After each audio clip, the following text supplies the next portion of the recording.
little seed's big home. In a wide sunny meadow, tucked between two whispering forests, lived a little seed named Pip. Pip was round and cozy, wrapped in a smooth brown coat. He lived in a farmer's pocket, which was warm and dark, and he loved to listen to the farmer hum happy tunes. One bright morning, the farmer said, "It's time to find your home, little seeds." He carried his big, lumpy bag out into the sunshine and began to scatter them.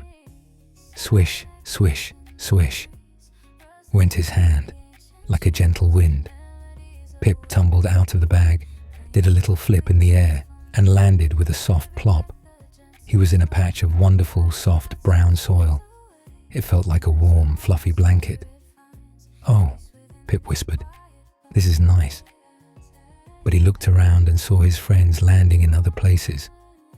The stony path. His friend Pippa landed click-clack on a hard, stony path. The ground was tough and didn't want to let her in.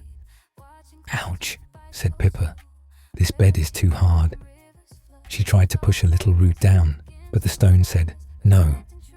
She tried to snuggle in, but the ground was too tight.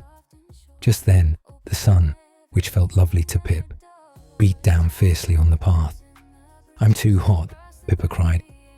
Without any soft soil to protect her, she grew weak. Soon, a little sparrow, hopping along the path, saw her. "A tasty snack," chirped the sparrow, and peck. Pippa was gone. Pip was sad. He missed his friend. The thorny patch. Another friend, Pod, flew through the air and landed in a patch of tall, prickly, bossy thorns. "Welcome," the thorns rasped in scratchy voices. But they weren't very friendly. When Pod tried to grow a little leaf, the thorns leaned over him. "Move over," they said. "We need all the sun." When the rain fell, the thorns stretched out their prickly arms. "We're thirsty," they grumbled, and they drank up every single drop before Pod could have any. Pod felt squeezed and hungry and thirsty. He pushed and pushed, but the thorns were too strong and too bossy. After a few days, poor little Pod was so tired, he just couldn't grow anymore. He became a tiny, wilted sprout. Pip saw this from his soft spot and felt a tear roll down his seed coat.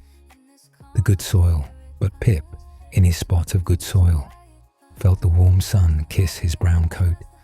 It felt just right, not too hot, not too cold. Then the clouds rumbled gently and a soft rain began to fall. Pitter-patter, pitter-patter. The kind soil let the water trickle down to Pip's roots.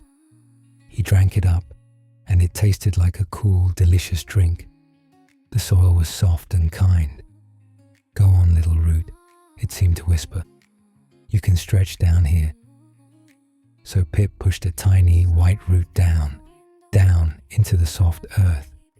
It was like stretching your toes under a warm comforter. "Now, little shoot," the sun beckoned. "You can reach up here." So Pip pushed a tiny green sprout up into the bright air. It was like stretching your arms up for a big morning yawn. He grew a little stem, and then two big green leaves that swayed in the breeze. He loved the feeling of growing. Weeks went by. The sun warmed him. The rain quenched his thirst. The good soil hugged his roots tightly and gave him all the food he needed. One morning, Pip felt a funny feeling at the top of his stem. He wiggled and he giggled, and something new began to grow. It wasn't a leaf. It was a golden head, heavy with hundreds of new tiny seeds. He had grown into a tall, strong, beautiful stalk of wheat. The friendly farmer came walking back through the meadow. He saw the stony path and sighed. He saw the thorny patch and shook his head. Then he came to the good soil. His eyes lit up. There was Pip, standing tall and golden, swaying proudly in the breeze. All around him were other seeds who had landed in the good soil, and together they made a whole field of golden wheat.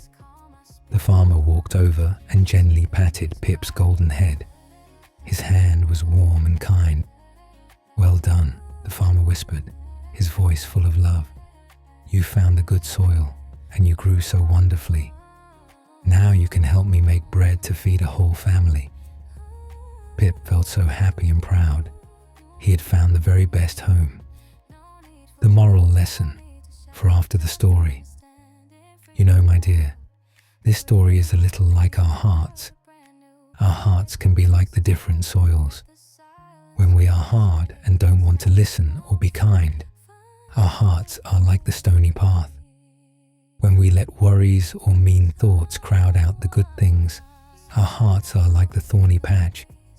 But when we are kind, when we listen, and when we are loving, our hearts become soft, good soil.